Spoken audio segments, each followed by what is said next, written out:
And thus, today marks the day I sold my soul to Monica and her irresistible smile. I timidly follow Monica across the school and upstairs, a section of the school I rarely visit, being generally used for third-year classes and activities. Monica, full of energy, swings open the classroom door. I'm back, and I brought a guest with me. Fuck. Hey? A guest? Seriously, you brought a boy? Way to kill the atmosphere. Don't be mean, Natsuki. But anyway, welcome to the club, Phil-sama. All words escape me in this situation. This club is full of incredibly cute girls. So let me guess, you're Monica's boyfriend, right? What? No, I'm not. Natsuki, the girl with the sour attitude whose name is apparently Natsuki, is the one I don't recognize. Her small figure makes me think she's probably a first year. Anyway, this is Natsuki, energetic as usual. This is Yuri, the vice president. So now Yuri is the vice president, not Sayori. There's a big change, right? Okay. Oh, hold on a second. I just got a cheer. Gaunta did nothing wrong. Did a 50-bit cheer said, look at the poster on the back wall. What the fuck? Look! The poster. Guys, I'm going to move the cursor over it. Ready? You can see my mouse pointer. See it? Follow the mouse pointer. Look at this! It's a fucking poster of Sayori dead. Hanging in her bedroom dead. What the fuck is that? What the fuck, dude? Oh... That reminds me, did you guys ever hear the urban legend of the Wizard of Oz movie? For the longest time, in the background of the Wizard of Oz, in one scene when it's Dorothy and her companions going through the woods, there's this thing hanging in the background. And the rumor was always that someone on set had hung themselves and was a dead person hanging in the background, okay? But then when they remastered the movie in HD and they released it in high definition, you could actually see it was a wild bird that they had put on set moving that kind of looked like a hanging person. But that's creepy as fuck, because that's definitely a picture of Sayori dead, hanging in her bedroom, in the background that you're not supposed to notice, I guess. That's fucked up, man. Alright, so Concrete Casket did a 100-bit cheer. Thank you, Concrete Casket, for the cheer. This is getting interesting. Let's keep going. Alright. Yuri, who appears comparably more mature and timid, seems to have a hard time keeping up with someone like Natsuki. Yeah, it's nice to meet both of you. So, I ran into Phil-sama in the classroom and decided to come check out the club. Isn't that great? Wait, Monica, didn't I tell you to let me know in advance before you brought anyone new? I was going to, well, you know. Sorry. I didn't forget that, but I just happened to run into him. In that case, I should at least make some tea, right? Yeah, that would be great. Why don't you come sit down, Phil-sama? The girls have a few desks arranged to form a table. Yuri walks to the corner of the room and opens the closet. Meanwhile, Monica and Natsuki sit across from each other. Still feeling awkward, I take a seat next to Monica. So, I know you didn't really plan on coming here, but we'll make sure you feel right at home, okay? Oh my god. Rin Matthew said, you think that poster or something? Look at Natsuki's chest. There's nothing there. Oh! Oh wow. You're messed up, man. She's a first-year student. Anyway, as president of the literature club, it's my duty to make the club fun and exciting for everyone. I'm surprised there aren't more people in the club yet. It must be hard to start a new club. Well, you could put it that way. Not many people are very interested in putting out all the effort to start something brand new, especially when it's something that doesn't grab your attention like literature. You have to work hard to convince people that you're both fun and worthwhile. But it makes school events like the festival that much more important. I'm confident we can all really grow this club before we graduate.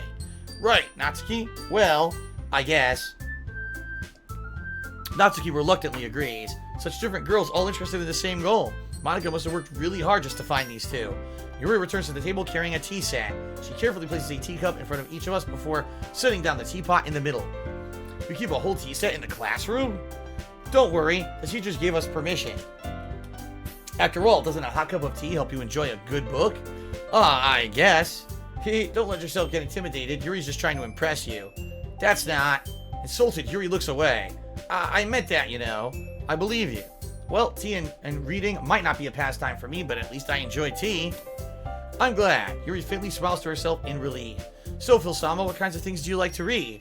Well, considering how little I've read these past few years, I don't really have a good way of answering. Manga? I mutter quietly to myself, half joking. Natsuki's head suddenly perks up. It looks like she wants to say something, but keeps quiet. Not much of a reader, I guess. Well, that could oh my god, here comes a burp. Oh my god, oh, I almost exploded. Oh, Jesus, okay. Well, that could change. What am I saying? I spoke without thinking after seeing Yuri's sad smile. Anyway, what about you, Yuri? Well, let's see. Yuri traces the rim of her teacup with her finger. My favorites are usually novels that build deep and complex fantasy worlds. The level of creativity and craftsmanship behind them is amazing to me. And telling a good story in such a foreign world is equally impressive. She goes on, clearly passionate about reading. She seems so reserved and timid, blah, blah, blah, blah, blah. This is the same dialogue from earlier, by the way. Some of the dialogue is completely different, and some of the dialogue is actually completely new, which is kind of interesting. You know, I like a lot of things. Stories with deep psychological elements that immerse me as well. Isn't it amazing how a writer can so deliberately take advantage of your own lack of imagination to completely throw you for a loop? Anyway, I've been reading a lot of horror. Oh, I read a horror book once. I desperately grasped something I can relate to at the minimal level. At this rate, Yuri might as well be having a conversation with a rock. I expect that from you, Yuri. It suits your personality. Oh, is that so? Really, if a story makes me think or makes me into another world, then I really can't put it down. Surreal horror is often very successful at changing the way you look at the world, if only for a brief moment. Oh, I hate horror. Oh, why's that? Well, Natsuki's eyes dart over to me for a split second. Never mind. That's right, you usually like to write about cute things, don't you, Natsuki? What? What gives you that idea? You left a piece of scrap paper behind last club meeting, and it looked like you were working on a poem called Don't Say It Out Loud. And give me that back. Fine, fine. Natsuki, you write your own poems? Eh, well, I guess sometimes. Why do you care? I think that's impressive. Why don't you share them sometime? No. Natsuki averts her eyes. You wouldn't like them. Not a very confident writer yet? I understand how Natsuki feels. Sharing that level of writing takes more than just confidence. The truest form of writing is writing to oneself. You must be willing to open up to your readers, exposing your vulnerabilities, and blah, blah, blah, blah, blah, blah, blah, blah. Do you have writing experience too, Yuri? Maybe if you share some of your work, you can set an example and help Natsuki feel comfortable enough to share hers. I guess it's the same for Yuri. We all sit in silence for a moment. I just got an idea. How about this? Natsuki and Yuri look quizzically at Monika. Let's all go home and write a poem of our own, and then next time we meet, we all share them with each other. That way, everyone is even.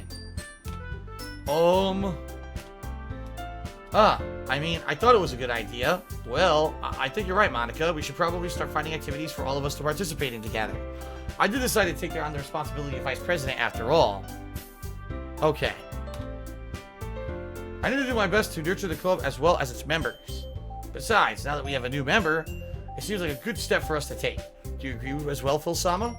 Hold on, there's still one problem. What's that? Now that we've reached the most important topic, I bluntly come forth with what's been on my mind the entire time. I never said I'd join this club. Monika may have convinced me to stop by, but I never made any decision. I still have other clips to look at, and I lose my train of thought. All three girls stare back at me with dejected eyes. But, I'm sorry, I thought, Eh? The girls exchange glances before Monika turns back to me. I guess I need to tell you the truth, Phil-sama. The thing is, we don't have enough members yet to form an official club. We need 4, and I've been trying really, really hard to find new members. If we don't find one more before the festival, I'm defenseless against these girls. How am I supposed to make a clear-headed decision when it's like this? Yeah. I would feel terrible for letting everyone down in this situation. There you go. And besides, the club itself, it seems pretty relaxed. So, if writing poems is the price I need to pay in order to spend every day with these beautiful girls, right. Okay, I've decided then. I'll join the literature club. One by one, the girls light up. Oh my goodness, really? Do you really mean that, Sayama? Phil-sama? I said Sayama. Phil-sama? Yeah. It could be fun, right? You really did scare me for a moment. I mean, if you really just left after all this, I would be super pissed. Phil-sama, I'm so happy. We can become an official club now. Thank you so much for this. You're really amazing. I'll do everything I can to give you a great time, okay? Thanks, I guess. Alright, everyone. I think with that, we can officially end today's meeting on a good note. Everyone remember tonight's assignment. Write a poem to bring to the next meeting that we all can share. Monika looks over at me once more. Phil-sama, I look forward to seeing how you express yourself. Yeah. Can I really impress the class star Monika with my mediocre writing? I already feel the anxiety welling up inside of me. Meanwhile, the girls continue to chit-chat as Yuri cleans up the tea set. Guess I'll be on my way then. Okay, see you tomorrow then. I can't wait. Good lord, man.